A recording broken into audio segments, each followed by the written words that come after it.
Versailles চুক্তি ফ্রান্সের Versailles নগরীতে 1919 সালের 28 জুন জার্মানির উপর কিছু অনৈতিক শর্ত চাপিয়ে দেওয়ার মাধ্যমে স্বাক্ষরিত হয় ভার্সাই চুক্তি।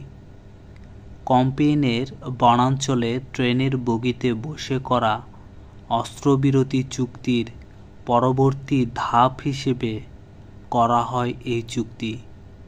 এই চুক্তিতে রাজনৈতিক, ভৌগোলিক, ঔপনিবেশিক, সামরিক, অর্থনৈতিক প্রতিটি ক্ষেত্রে জার্মানিকে হেয় প্রতিপন্ন করে। জাতিপুঞ্জ লিগ অব নেশনস 1918 সালে মার্কিন রাষ্ট্রপতি উড্রো উইলসন ন্যায় ও নিরপেক্ষতার ভিত্তিতে দীর্ঘকাল স্থায়ী শান্তি স্থাপনের লক্ষ্যে 14 দফা নীতি ঘোষণা করেন।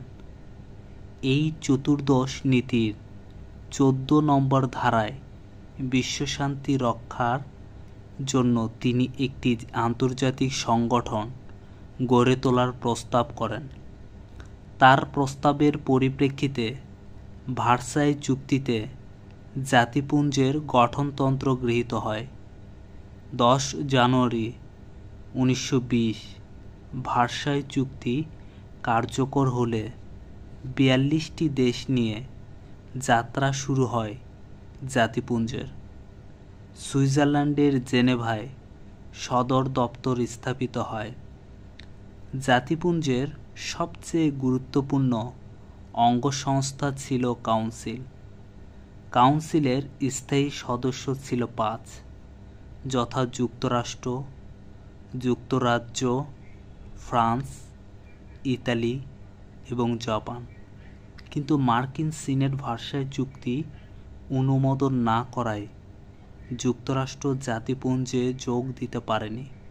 1926 সালে জার্মানি এবং 1934 সালে সোভিয়েত ইউনিয়ন কাউন্সিলের স্থায়ী সদস্যপদ লাভ করে। লিগ অব নেশনস এর গঠনতন্ত্র মোতাবেক 1919 সালে আন্তর্জাতিক শ্রম সংস্থা ইন্টারন্যাশনাল লেবার অর্গানাইজেশন ILO এবং 1920 সালে স্থায়ী আন্তর্জাতিক বিচারালয় permanent court of international justice গঠিত হয়।